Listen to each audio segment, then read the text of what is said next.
దేశంలో పెరుగుతున్న petrol, diesel, వంట గ్యాస్ ధరలు, నిత్యావసర వస్తువుల ధరల పెరుగుదలతో సామాన్య ప్రజల జీవితం రోజురోజుకు దుర్భరంగా మారుతోందని సిపిఐ రాష్ట్ర కార్యదర్శి, కొత్తగూడెం ఎమ్మెల్యే కూనంనేని సాంబశివరావు కేంద్ర ప్రభుత్వంపై తీవ్రస్థాయిలో విమర్శలు గుప్పించారు.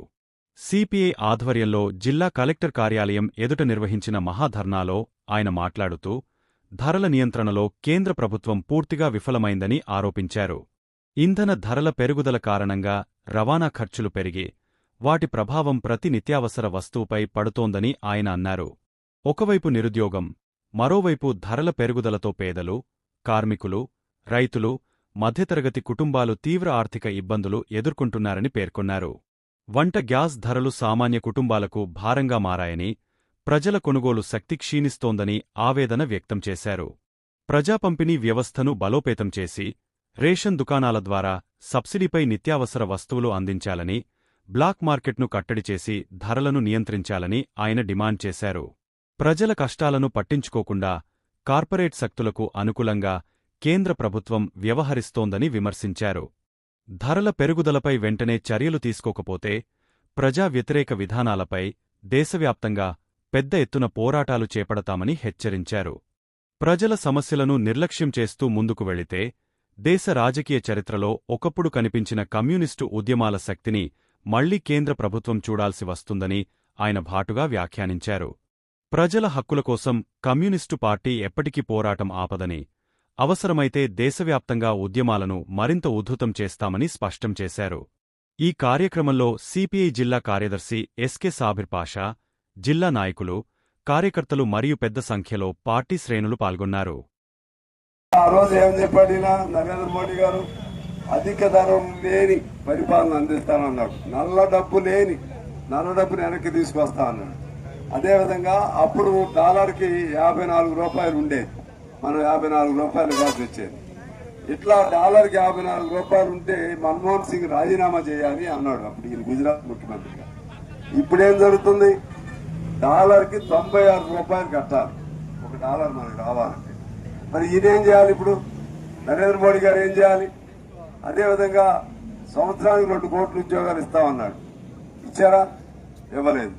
ఎంతసేపు వాళ్ళు ఈ రాష్ట్రం మీద పడతారు, రాష్ట్ర ప్రభుత్వాల మీద. లేకపోతే డబుల్ ఇంజిన్ ఉంటే చేస్తాం, అంటే నీ గవర్నమెంట్ అయితే చేస్తాం, అంటే కిందాలు కూడా నీకు. అంటే మరి ప్రజాస్వామ్యానికి నువ్వేం గౌరవం ఇస్తున్నావు?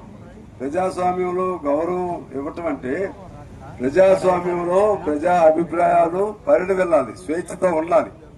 స్వేచ్ఛతో ఉండాలంటే ఒక రాష్ట్రంలో ఒక పార్టీ గెలుస్తుంది అంటే నువ్వు ఆ పార్టీలో గెలిచారు కాబట్టి మీకు నిధులు ఇవ్వరు. ఇది ఎంత అన్యాయం! ఏపీ వాళ్ళు వాళ్ళతో కలిసిపోయారు కాబట్టి ఏపీ వాళ్ళకి నిధులు ఇస్తున్నారు, తెలంగాణకి నిధులు ఇవ్వట్లేదు. ఈ పద్ధతుల్లో ప్రజాస్వామ్యానికి భిన్నంగా అధికారం ఉంది కదా అని అందరూ లొంగ తీసుకుని ఇప్పుడు తృణమూల్ కాంగ్రెస్ కూడా చిన్న భిన్నం చేసేసాడు. 20 మంది పార్లమెంట్ సభ్యులు కలిసిపోయారు.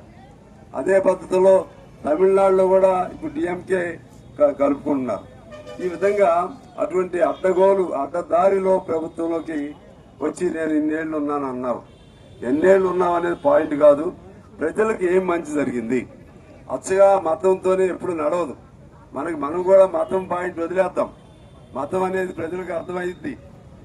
మనం ఈ గవర్నమెంట్ ఏం చేస్తాం తప్పులన్నీ తీసుకుని వాళ్ళన్న నల్లధనం ఎక్కడుంది, వాళ్ళన్న ఉద్యోగాలు ఎక్కడున్నాయి, వాళ్ళన్నటువంటి ఎరువులకి 3 చట్టాలు ఏమైపోయినాయి, రైతులు బాగు ఏమన్నా జరిగిందా, వాళ్ళు చెప్పినట్టుగా పేదవాడికి బాగు ఏమన్నా జరిగిందా, ఈ అన్నిటికీ కారణాలు ఏమిటి? ధరలు ఎందుకు పెరుగుతున్నాయి అంటే వాడు ధరలు నిర్ణయించుకుంటాడు. పెట్రోల్ ఎంత అని వాడు ఏది నిర్ణయిస్తే అది వీళ్ళు అమలు చేయాల్సిందే. మరి మనం నిర్ణయించుకునే అవకాశం లేదు. మనం పంట పండిస్తే ఆ పంటకి మనం ఇంతని ధర పెట్టుకునే పరిస్థితి లేదు. ఈ విధంగా ఇవాళ దేశం అల్లకల్లోలం అవుతున్న తరుణంలో కమ్యూనిస్ట్ పార్టీగా ఇవాళ ఈ అధిక ధరలకు వ్యతిరేకంగా, పెట్రోల్ డీజిల్ ధరల పెంపుదలకు వ్యతిరేకంగా, అదేవిధంగా ఎరువుల ధరల పెంపుదలకు వ్యతిరేకంగా, సామాన్యుడి బాధలకు వ్యతిరేకంగా ఈ విధమైనటువంటి పెద్ద అంశాలన్నింటినీ తీసుకుని వాళ్ళ ప్రజల్లోకి తీసుకుని వెళ్లాలని ఈ కార్యక్రమం తలపెట్టడం జరిగింది. చాలా మంది అంటారు మీరేం చేయగలుగుతారని. మేమేం చేయలేము, కానీ జనానికి అందిస్తాం. ఇప్పుడు మేము చేసే ఈ ధర్నా రాష్ట్రంలో మొత్తం ప్రజలకు తెలిసిపోయింది. ఎందుకు చేస్తున్నారు కమ్యూనిస్టులు?